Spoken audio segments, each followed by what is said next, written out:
Gaano ba kahalaga ang logbook o yung logbook monitoring na isang security personnel? Ito yung kadalasan halos na parang binabaliwala na lang nila yung mga record na kanilang nilalagay o itinatala doon sa logbook monitoring. Tandaan po natin na ang logbook, ito yung mga preservation ng mga documents, mga records of the documents, yung mga everyday happen dun sa area mo. Diyan lahat nilalagay yan. Kasi bakit? Ano yung reason? Bakit kailangan pa bang lahat i-record? Syempre, napakasimple lang naman kung sasagutin yan, di ba? Para mayroon tayong pagbabatayan just in case may mangyari, hindi man on the spot, pwedeng sa mga susunod na panahon. Kaya po ang record napakahalaga. Sini-safekeeping po yan. Pero halos sa ako'y sa pagiging security sa tagal panahon, nakikita ko na talagang hindi nila binibigyan ng atensyon yung paglalagbook. Lalo sa panahon ngayon, yung mga tinatawag na Gen Z na security guard, hindi sila masyadong aware dun sa record. Parang sobrang kinakatamaran yung kanilang mga pagre-record. Meron namang iba talagang accurate. Siyempre, tinitingnan din yan yung mga oras kung paano ka magtala. Hindi nyo nagsimula ka ng 7 o'clock, mag-entry ka uli ng 11 o'clock. So tingnan nyo yung discrepancy ng oras. Kailangan yan magkakalapit. Kahit sabi mong fixed post ka, dapat yung oras mo nagiging observant ka. Kasi syempre sa tagal mo dyan, may dumadaan man dyan or ano nakita mo na mahalaga, record, diba? In eventualities, record. Kasi hindi natin alam kasi kung ano yung mangyayari sa mga susunod or after ng duty mo, pwedeng magamit yun kung ano yung pinag-duty. Halimbawa, after 1 month, tagtanong, ikaw yung naka-duty doon, tapos yung record mo hindi maayos. So, ano yung mangyayari? Hindi masusustain yung report na gagawin ng officer kung wala kayong mga record ng mga security personnel. So, dapat talagang maging bihasa tayo sa pag-ano ng record. Kasi, hindi nyo mamamalayan, ito palang record nyo na to ang magsasanggalang sa inyo pag nagkaroon ng mga problema. Kasi may record especially pag mga roaming. Syempre ang roaming ka, umiikot ka, pinuntahan mo yung area, tama, pinuntahan mo, hindi ka nag-record, nagka-problema ngayon doon, tatanungin ka, nagpunta ka ba? Yes sir. Nasaan yung record? Wala. So paano natin i-justify? Wala pa rin CCTV. Kahit sabi mo may CCTV camera yan, hindi pa rin accurate kasi may mga CCTV na ilang linggo lang or buwan lang ang nasisave nila. So automatic nagdi-delete yan. Paano kung na-delete na yung record? So mangyayari, lapses mo yun. Ikaw ngayon ang magsasuffer dyan. Ito yung palagi kong sinasabi din sa mga security personnel namin.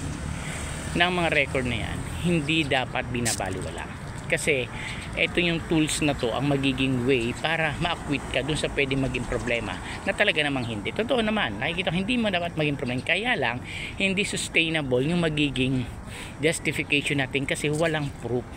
Kaya nga itong logbook, concrete evidence po ito. Not to the point na lahat na lang ng ilalagay mo dyan na kahit na hindi tama or nilalaro mo lang, huwag dapat ganun. Kailangan maging maayos ang iyong pagsusulat. Dapat yan readable, neat and simple. Lalo yung oras, dapat binibigyan halaga natin yan kung paano natin i-record.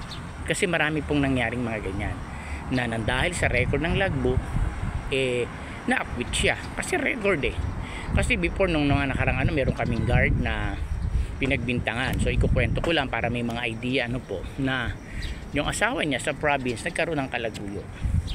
So pinatay parehas yun. Yung dalawa na yun. Hindi natin malaman kung ano. Hindi natin So ngayon, ang pinagbintangan, ang binigyan ng sabina, itong asawa, yung kasama namin security guard. Siyempre, ang guard na ito, naka-duty siya that time. Mga 12 midnight yata yun nangyari.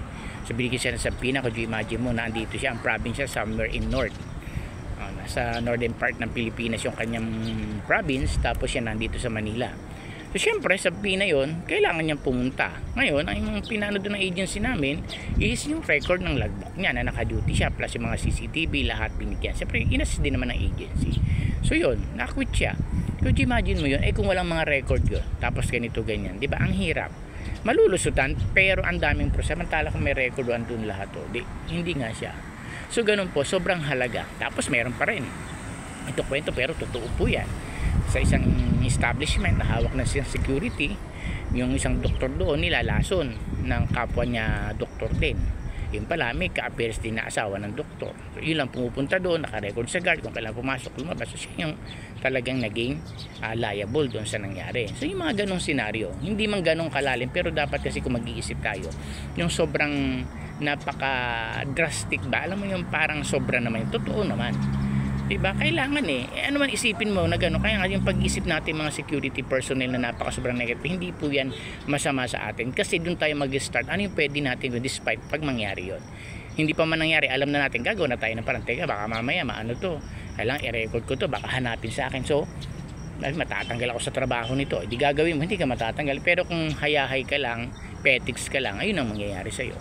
Diba? So, pakahalagahan po natin itong mga record natin. Kahit saan kayong area, dapat palagi kayong magre-record. Kasi may napuntahan pa nga akong ibang detachment. Imagine mo, walang logbook sa delivery area.